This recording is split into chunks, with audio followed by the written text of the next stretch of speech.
வணக்கம் ஃப்ரெண்ட்ஸ். சிவசங்கரி அவர்கள் எழுதிய மெல்ல மெல்ல அத்தியாயம் 16. 2ஆம் நாள் பிற்பகல். முடிவுகள் தெரிந்துவிட்டன. வலது தொடையில் சில தசைகள் பாதிக்கப்பட்டுள்ளன. இடது தொடை, முட்டுக்கால், கெண்டை சதை முதலியன வியாதியால் தாக்கப்படவில்லை. சிறு வயதிலிருந்து வலது காலை உபயோகிக்க முடியாமல் தவழ்ந்து பின்பு சக்கர நாட்காலியில் அமர்ந்து பழகிவிட்டதால் இடது காலும் தன் பலத்தை வளர்த்து கொள்ளவில்லை. சரியான சிகிச்சை செய்வதன் மூலம் காலை நல்ல நிலைமைக்கு கொண்டு வரவும், வலது காலில் சில ஆபரேஷன்கள் செய்து அதையும் ஓரளவுக்கு சரியாக்குவதும் சாத்தியமே என்று ஸ்ரீதரனை பரிசோதித்த சென்னையின் முன்னணி டாக்டர்கள் ஒரு சேர தங்கள் அபிப்பிராயத்தை தெரிவித்ததும் சந்தோஷத்தில் அகிலாவின் கண்களில் நீர் திரண்டு விட்டது. 2 நாட்களாய் என்னென்ன டெஸ்ட்டுகள், எத்தனை பிரபல டாக்டர்களின் விஜயங்கள், எலும்புத்துறை நிபுணர், நரம்பியல் நிபுணர், மற்றபடி ஜெனரல் ஃபிசிஷியன் என்று பெயர் பெற்றவர்களெல்லாம் ஸ்ரீதரனை பரிசோதித்தார்கள். ஒரு மாஸ்டர் செக்கப்பையும் செய்துவிட்டால் நல்லது என்று அதையும் செய்தார்கள். இரத்தம், நலம், மூத்திரம் இவற்றுக்கு விதவிதமாய் டெஸ்ட்டுகள், இசிஜி மற்றும் எக்ஸ்ரே படங்கள். இஎன்டி துறையை கூட விட்டு வைக்கவில்லை. கடவுள் கிருபையால் எல்லாம் நார்மல் என்று ஒவ்வொரு ரிப்போர்ட்டாக வந்துவிட்டது. கால்களை புரட்டி புரட்டி டெஸ்ட் செய்த டாக்டர்களும் கண்டிப்பாக 2 வருஷ காலத்தில் அவனை புது மனிதனாக்கிவிடலாம் என்று அடித்து சொல்லிவிட்டார்கள். எலும்புத்துறை நிபுணர் ஸ்ரீதரனுக்கு எதிரிலேயே தேவையான வைத்தியத்தை பற்றி நீளமாய் பேசினார். உங்கள் இன்றைய நிலைமைக்கு காரணம் ஷியர் நெக்லிஜென்ஸ். மிஸ்டர் ஸ்ரீதரன், தடித்த நீங்கள் எல்லாம் இப்படி இத்தனை அசிரத்தையாக இருக்கலாமா? Okay, let bygones be bygones. இனிமேல் நடக்கப்போவதை பற்றி பேசுவோம். டென்டன் டிரான்ஸ்பிளான்டேஷன்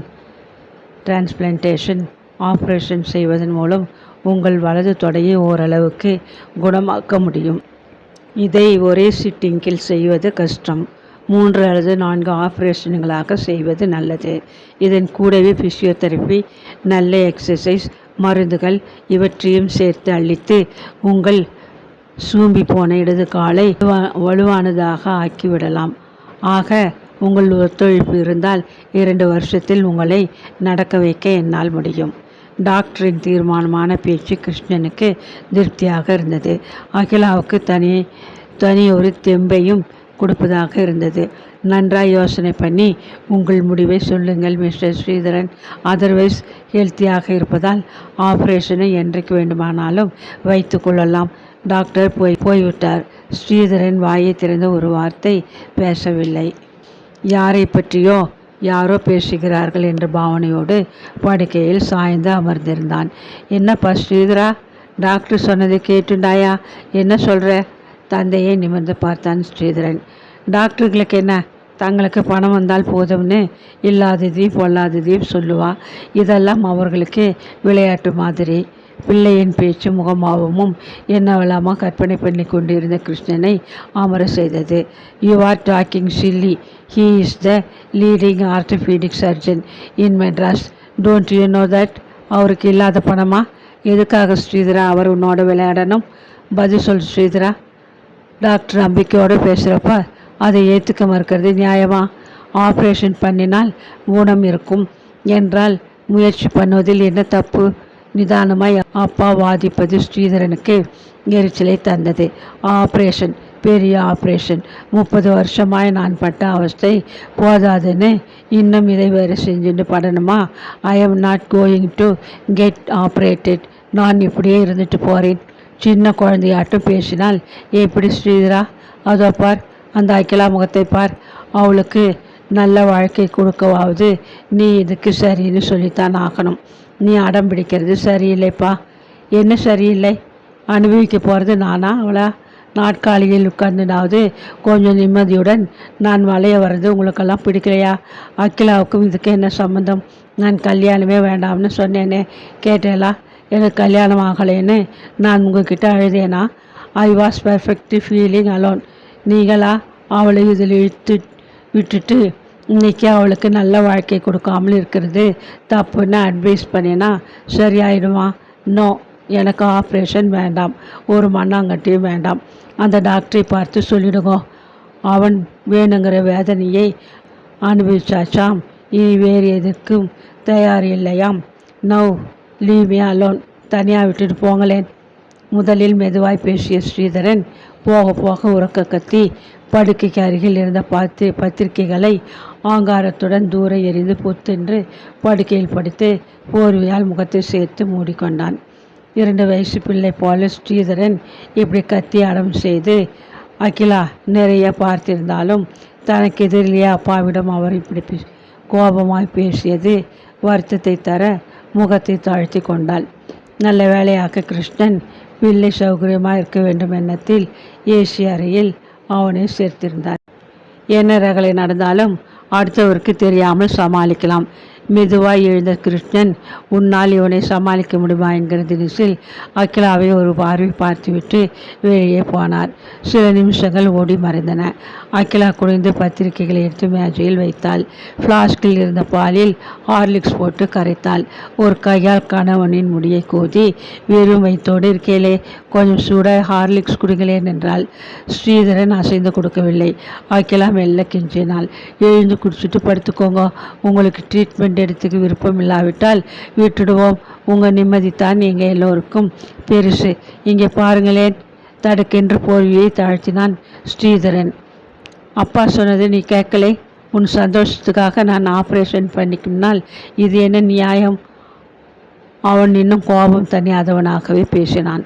அப்பா பெரியவர், ஏதோ ஆதங்கத்திலே பேசிட்டார். அதை மனசில் வச்சுக்க வேண்டாமே. உங்கள் சந்தோஷம்தான் என் சந்தோஷம். நான் அப்பா கிட்டே சொல்கிறேன், நீங்கள் எழுதி இதை குடிங்கோ. மனைவி தன் பக்கம் என்று உணர்ந்தவனாய் அவள் பேச்சுக்கு கட்டுப்பட்டு ஹார்லிக்ஸ் குடித்தான். 10 நிமிஷம் ஆவதற்குள் அவன் ஆத்திரம் சுத்தமாய் மறைந்து போனது. உனக்கு தெரியாத அகிலா, முன்ன எனக்கு 10 வயசு இருக்கும்போது இப்படித்தான் ஒரு ஹாஸ்பிட்டலில் என்னை சேர்த்து ஃபிசியோதெரப்பி பண்ணுறேன்னு காலை முறுக்கி திருப்பி ஒழிப்பான் பாரு. நான் வலி பொறுக்காமல் கதறுவேன். யாரும் காதலை போட்டுக்க மாட்டா.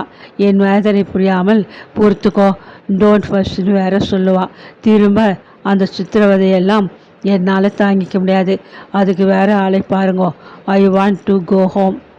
பிற்பாடு ஸ்ரீதரன் தூங்கும் நாழிகையில் அறைக்கு வெளியில் வந்து மாமனாருடன் அகிலா பேசினாள்.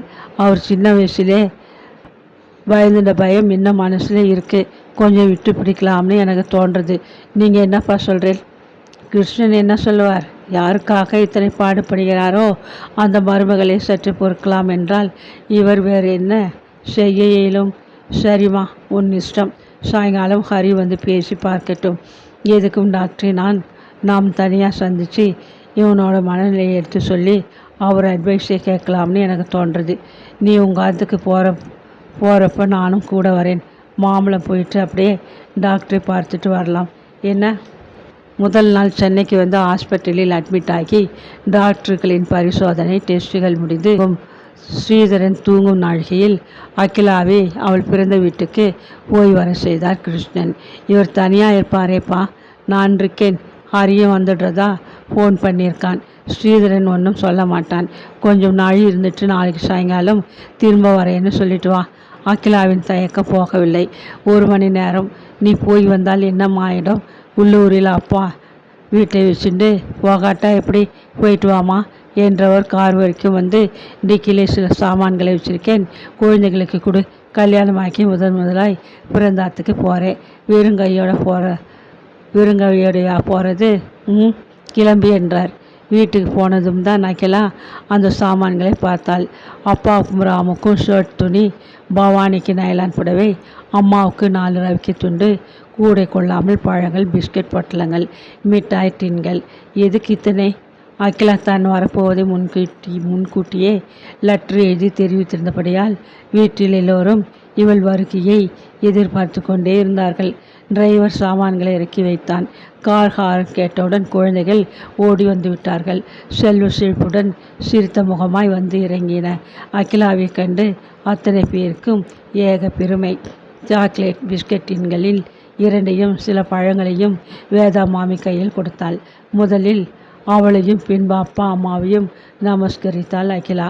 எதற்காக அகிலா வந்திருக்கிறாள் என்பது அனைவருக்குமே தெரியும். அதனால் ஏன் என்ன என்று ஒருத்தரும் கேட்கவில்லை. எல்லாம் பொதுவான கேள்விகள். அரை மணி இருந்துவிட்டு அகிலா கிளம்பிவிட்டாள். அவளோடு மகாதேவனும் சாரதாவும் சென்று மாப்பிள்ளையை பார்த்து வந்தனர்.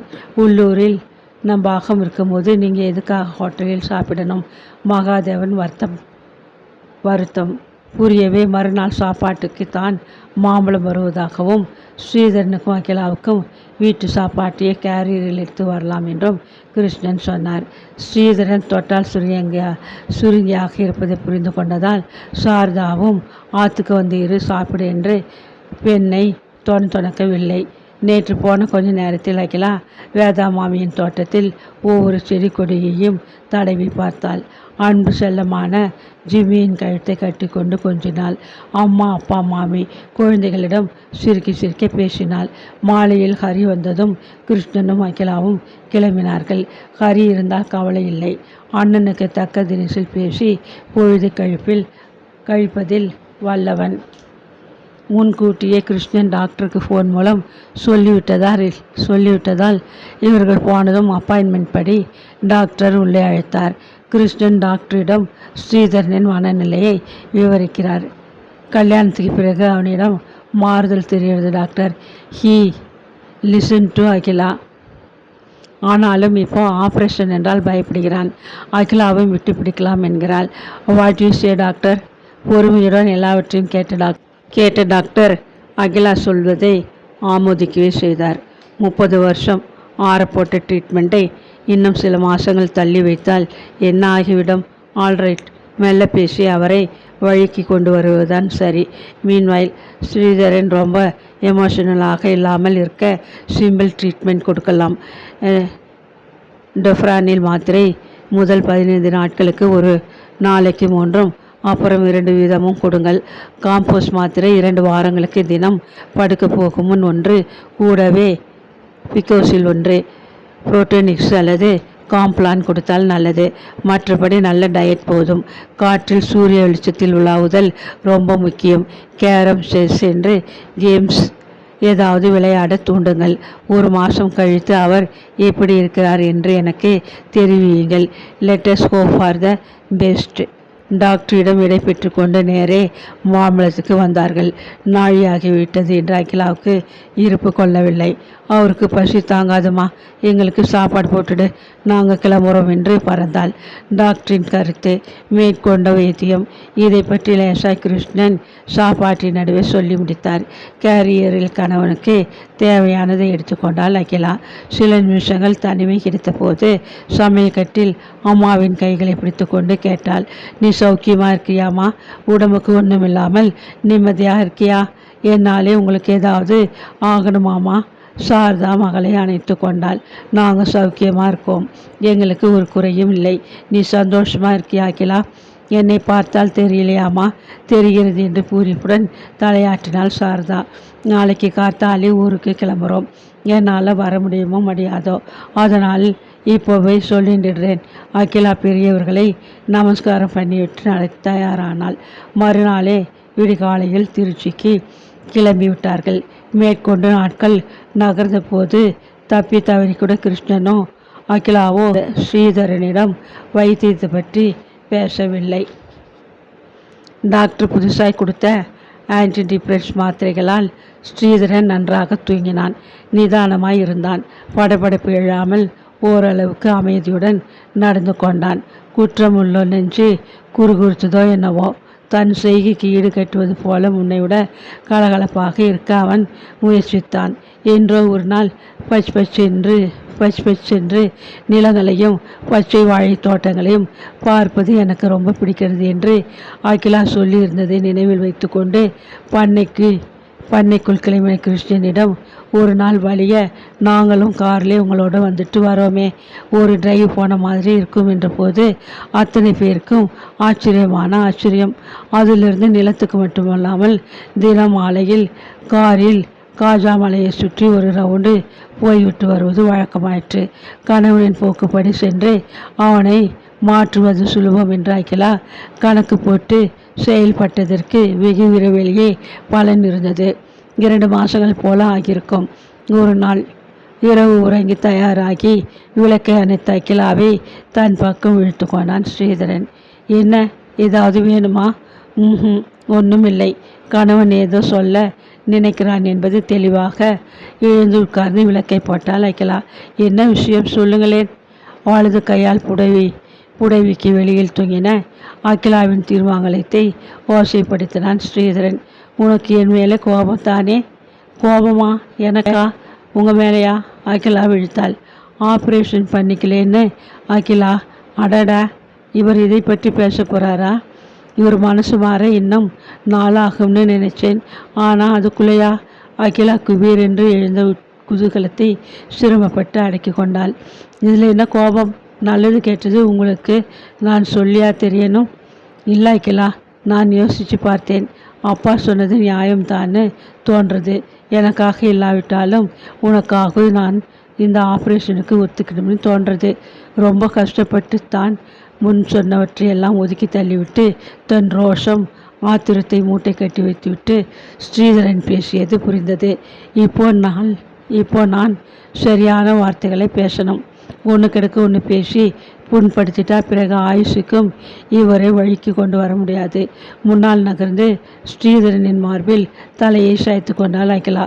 நீங்கள் எது செய்தாலும் என்ன தீர்மானம் பண்ணினாலும் அது எனக்கு சம்மதம்தான் என்றாள். மறுநாளே கிருஷ்ணன் டாக்டருக்கு ட்ரங்கால் செய்தவர் அடுத்த வாரத்திற்குள் சென்னைக்கு நேரில் சென்று விவரமாய் பேசிவிட்டு திரும்பினார். எண்ணி 15ஆம் நாள் நல்ல யோகமான தினத்தில் சென்னையில் ஸ்ரீதரனுக்கு முதல் டென்டன் டிரான்ஸ்பிளான்டேஷன் நடந்தது. மயக்க மருந்து கொடுத்து பலமில்லாத தாக்கப்பட்ட தசைநார்களை வெட்டி அப்புறப்படுத்திய பின் உடம்பிலிருந்தே வலுவான தசைநார்களை எடுத்து தொடையில் பொருத்திய அறுவை சிகிச்சை கிட்டத்தட்ட 3 மணி நேரத்துக்கு நீடித்தது. ஆப்ரேஷன் நல்ல விதமாய் முடிந்த பின்பு ஆஸ்பத்திரியில் மாவு கட்டு போட்டு 3 வாரங்களுக்கு ஸ்ரீதரனை இருக்க செய்ததும் அல்லாமல் திருச்சிக்கு அனுப்பின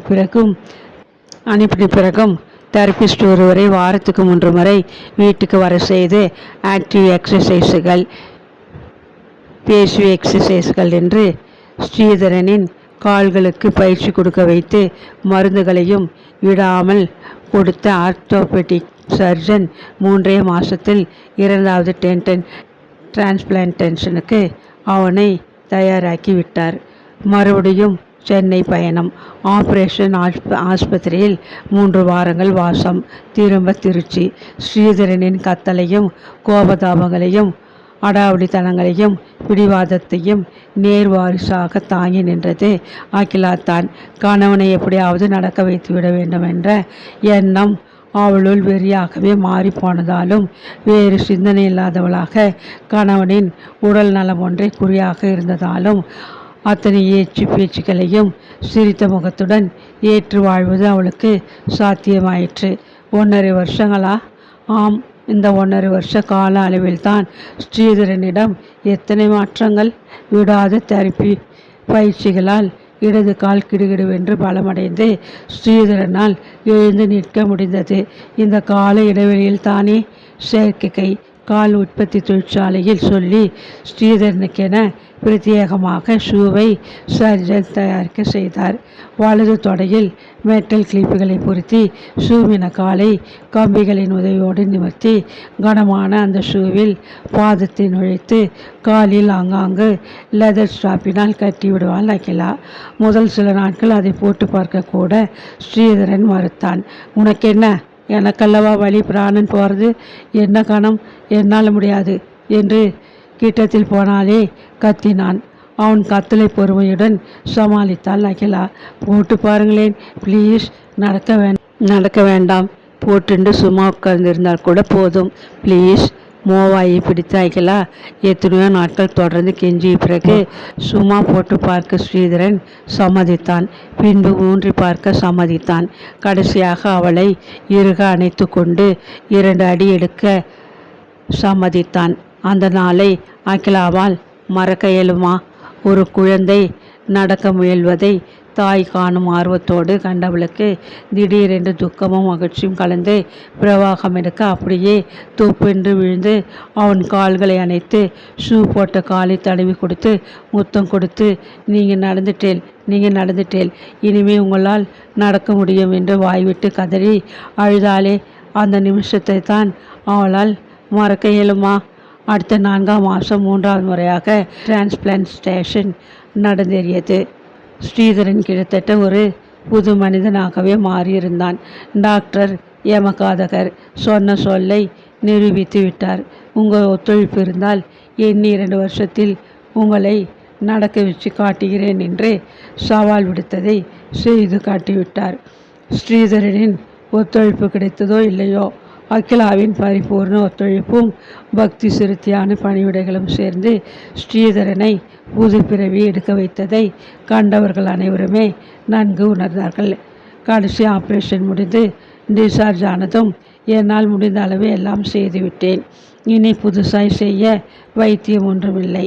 விடாத பயிற்சி, மருந்து இவை வேணும். ஸ்ரீதரனை சாதாரணமாய் மனிதனாக நடமாட செய்ய என்று டாக்டர் சொன்ன அன்று தனிமையில் கிடைத்த போது கணவனின் கையை இறுக பிடித்து கொண்டு ஒவ்வொரு அம்மன் கோயிலாக போய் உங்களோடு பிரகாரங்களை சுற்றி வந்து அம்மனுக்கு அர்ச்சனை பண்ணணும்னே எனக்கு ஆசையாக இருக்கு, செய்யலாமா என்று நெஞ்சு நிறைந்த திருப்தியில் அகிலா கணவனை கேட்டாள்.